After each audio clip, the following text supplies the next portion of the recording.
누가복음 11장 1절부터 13절까지 우리 함께 읽겠습니다. 예수께서 한 곳에서 기도하시고 마치심에 제자 중 하나가 여짜오되 주여 요한이 자기 제자들에게 기도를 가르친 것 같이 우리에게도 가르쳐 주옵소서.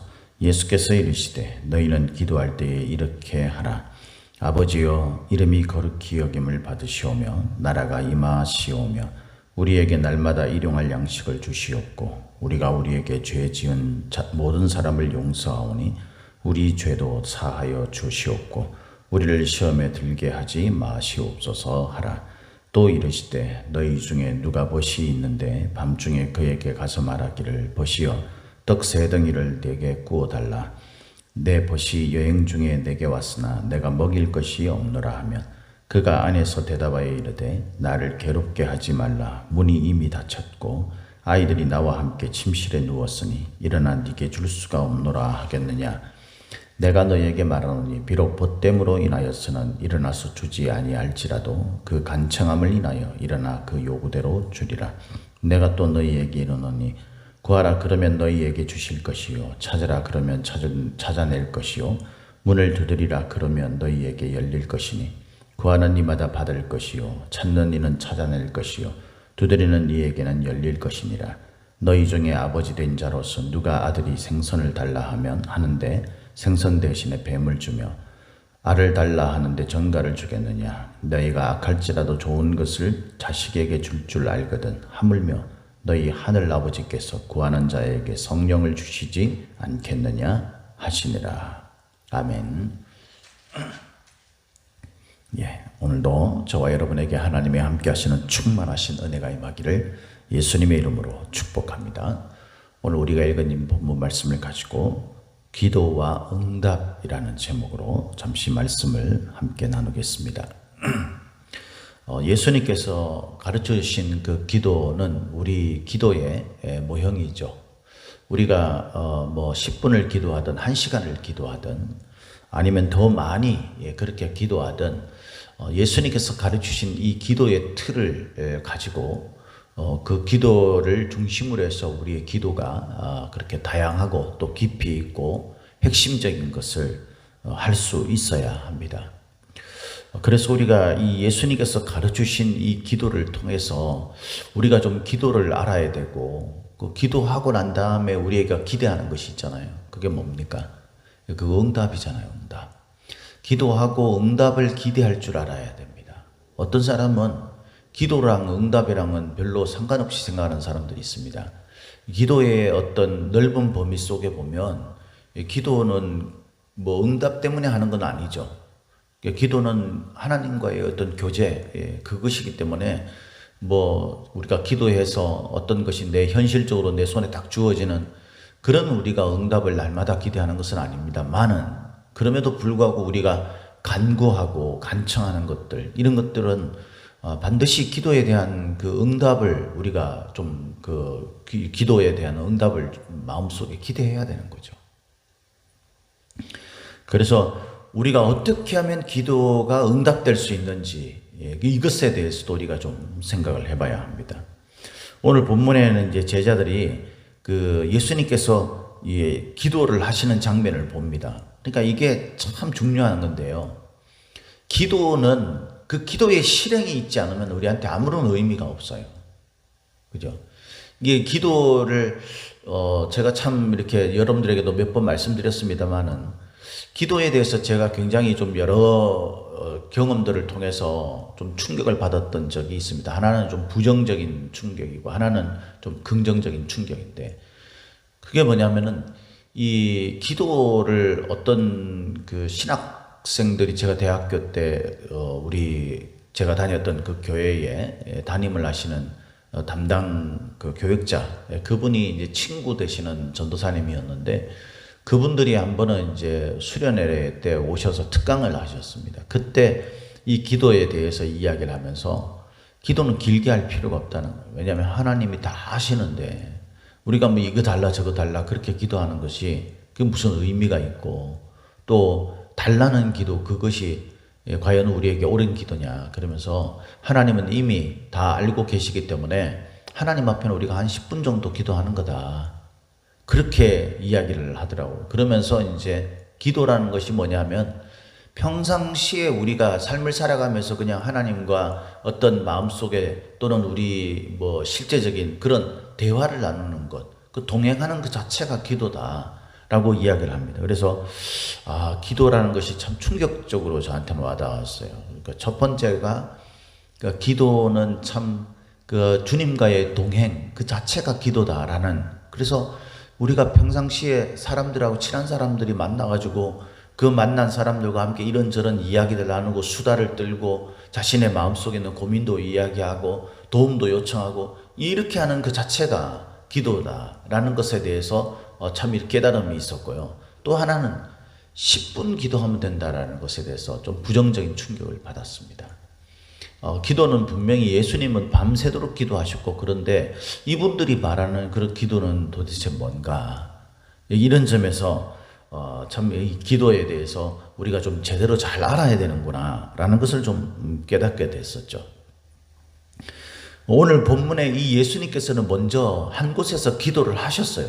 그래서 제자들이 그걸 보고 이제 묻습니다. 예수님, 우리에게도 기도하는 법을 가르쳐 달라라고 그렇게 이야기했어요. 이건 이제 당시의 랍비들이나 자기의 스승들에게 이 기도하는 법을 이렇게 가르쳐 달라고 했고, 그 랍비들이나 그 선생들이 자기 제자들에게 기도문을 써서 줬어요.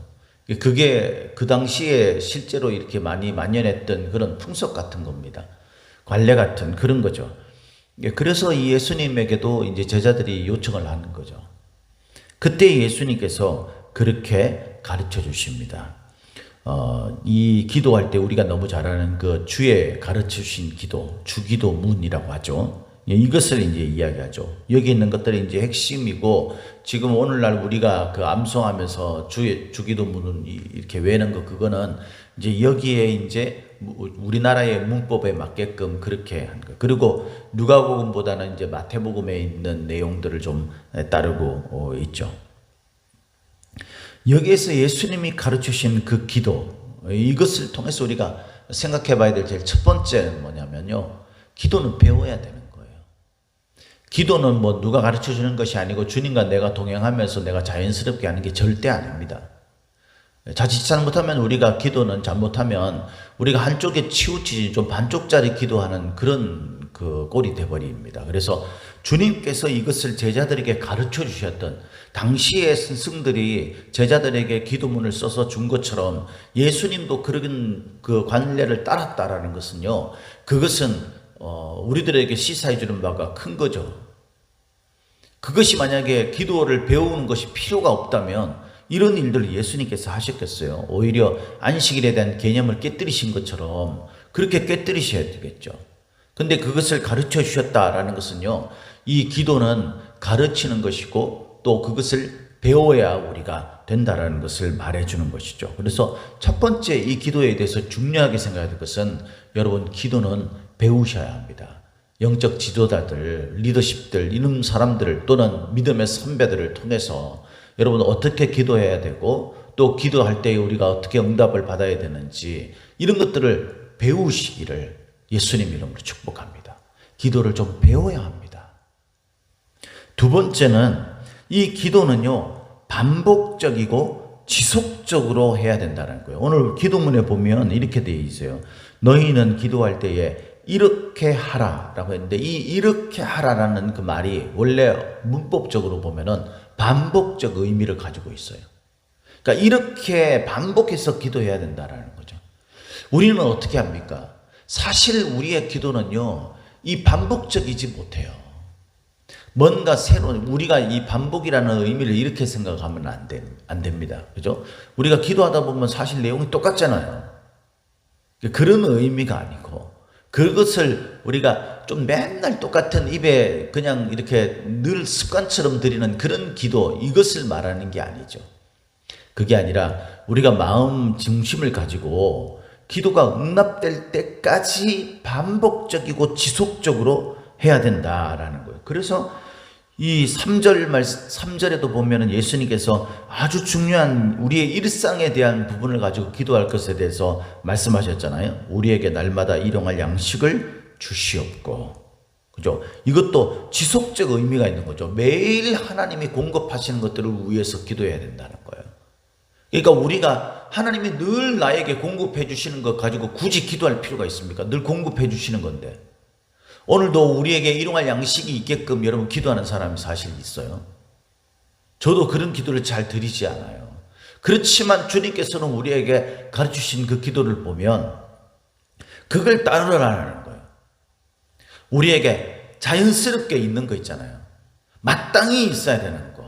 이런 것들을 위해서 반복적이고 지속적으로 기도해야 되는 겁니다. 기도의 응답을 위해서는요, 여러분 이따가 나오겠지만 끈기를 가져야 돼요. 그게 될 때까지 반복적으로, 그리고 그게 매일 필요하다면 매일 기도해야 된다라고 주님께서 가르쳐 주시는 거예요.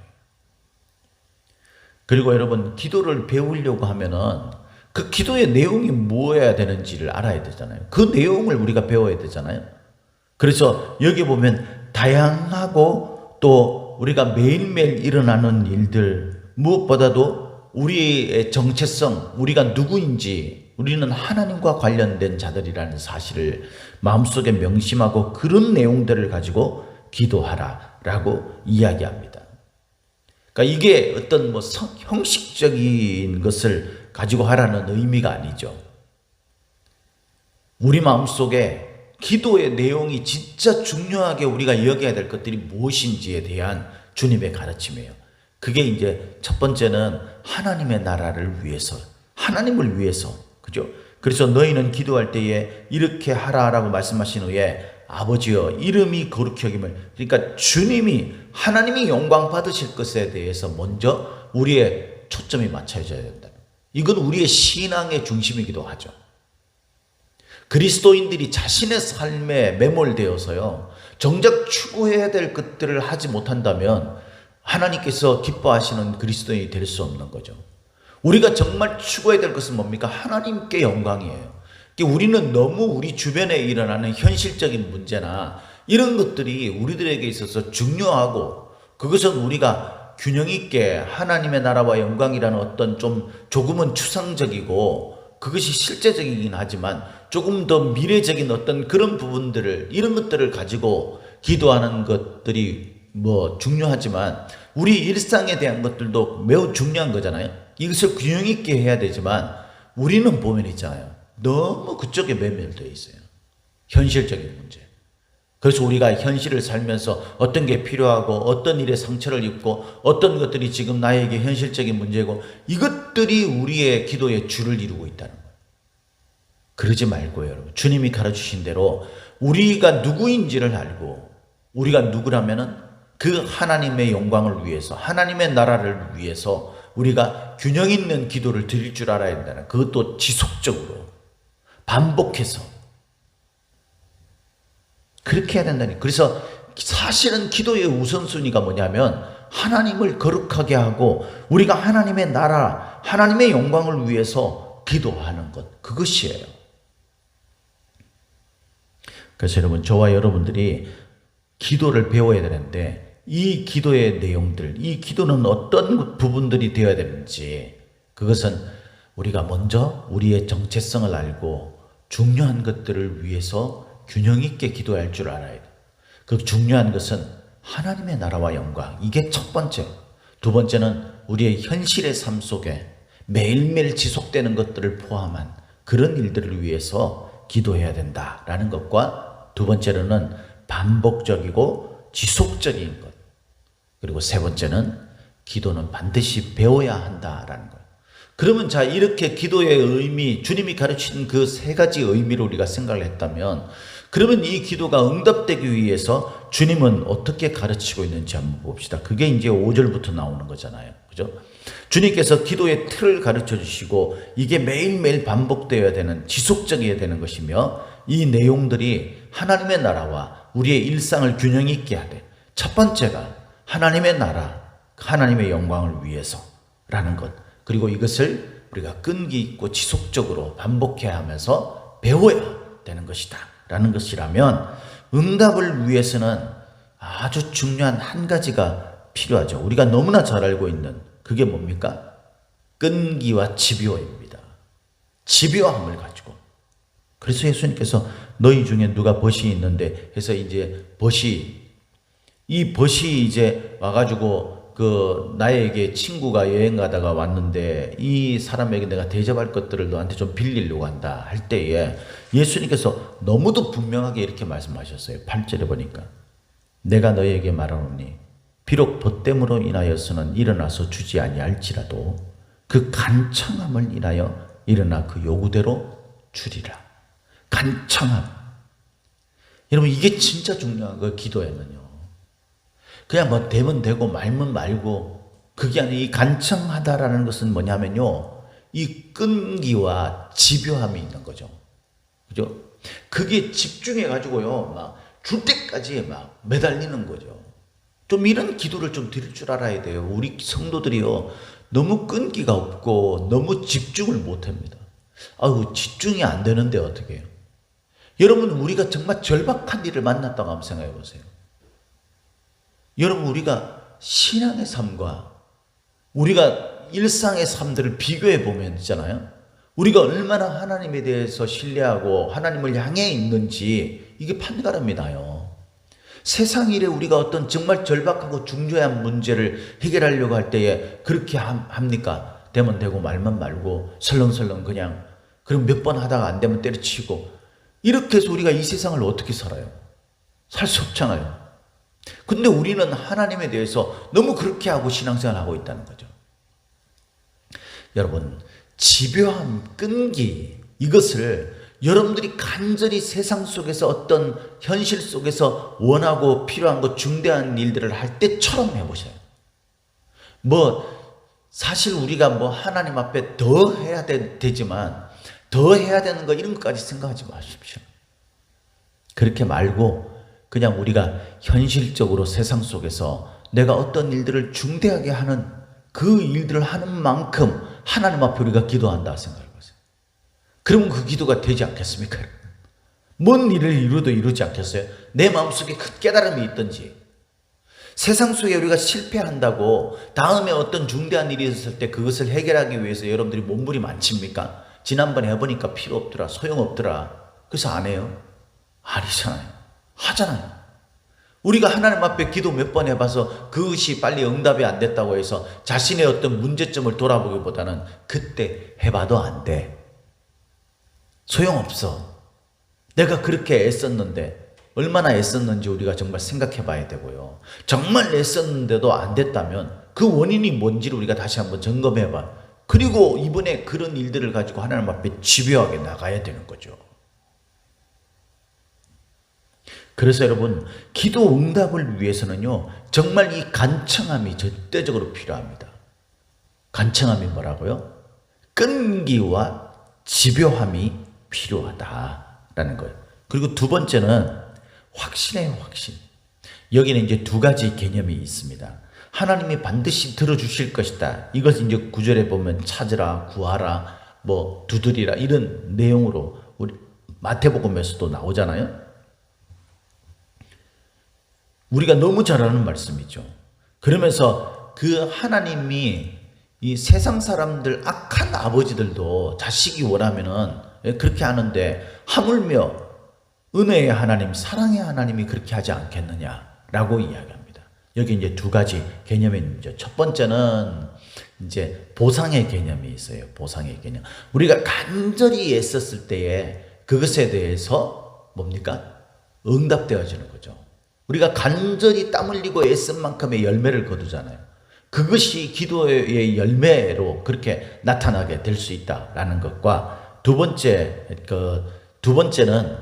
이 은혜입니다. 은혜. 하나님은 원래 이렇게 은혜가 많고 사랑이 많으신 분이에요. 이것을 우리들에게 잘 말해주는 것이 뭐냐면요. 그 친구가 와가지고 이제 그것을 이야기할 때에 친구 관계 때문에는 아닌데 그 간청함 때문에 내가 귀찮아서 들어준다라는 것과 그 다음에 우리가 그 죄지은 자를 사여주는 4절에 보면 그 죄지은 자를 사여준다는 것은 하나님께서 우리의 기도를 들어주시고 우리의 죄를 용서해 주시는 것은요, 내가 누군가를 용서해 줬기 때문이 아니에요. 우리가 그렇게 잘못 이해를 하고 있는 경우가 많은데 우리가 하나님 앞에 용서함을 받고 기도 응답을 받기 위해서는 반드시 우리가 응답에 대한 누군가를 용서해 준 것이 있어야 된다라는 그런 전제 조건이 그렇게 돼야 된다라고 가르치는 목사님들도 있고 실제로 또 그렇게 우리가 과거에 배웠던 적도 많아요. 그런데 그런 의미가 아니죠. 우리는 하나님 앞에 용서받는 것이 내가 무슨 조건을 갖췄기 때문이 아니에요. 우리는 하나님 앞에 그저 선물로 받은 것이 용서입니다. 그죠? 믿습니까? 그래서 이것이 우리들에게 정말 믿어지고 은혜가 되면 그러면 우리가 하나님 앞에 내가 빚진 자라는 의식이 있는 거예요. 그래서 사도 바울도 내가 빚진 의식을 가진다고 그랬잖아요. 그래서 그 빚진 의식을 가지고 우리가 선행을 행하고 용서해 줄 수 있는 마음이 생기게 되는 거예요. 기도의 응답이라는 것도 바로 그거예요. 우리가 하나님 앞에 빚진 마음들을 가지고 있을 때 그때 우리가 빚을 갚는 심정으로 믿음의 삶을 살게 되고 그런 빚을 갚는 그것이 마치 이렇게 쳇바퀴가 돌듯이 그렇게 하나님 앞에 또 빚을 지게 하는 거예요. 하나님이 우리에게 빚질 일은 없지만 이를테면 그래서 하나님이 우리에게 보상을 해주시는 거예요. 기도 응답은 저와 여러분들에게 반드시 있게 되는 겁니다. 우리가 믿음대로 주님이 가르치신 대로 산다면. 사랑하는 성도 여러분, 오늘도 저와 여러분들은 기도하는 사람이 되어야 합니다.